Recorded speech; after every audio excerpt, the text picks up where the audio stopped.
Hello everyone, my name is Gurleen. Under the optimistic opportunity provided by the DBT Star College status, I have prepared a model of door alarm. Now I am going to discuss it in detail. As we know that the door alarm gives an alert when the door is open.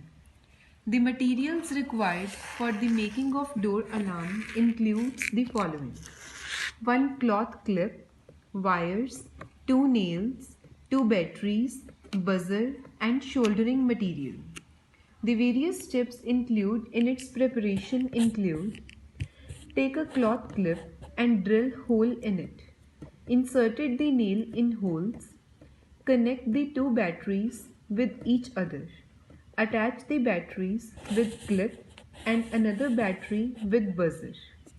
Insert a small cardboard piece into the mouth of the clip.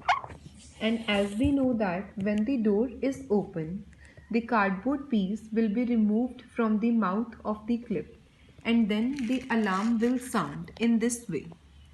Now I am going to remove this and the alarm is sounding. So in this way, whenever someone opens the door, the alarm will be sounded. So this was the working of door alarm. I hope you all like it.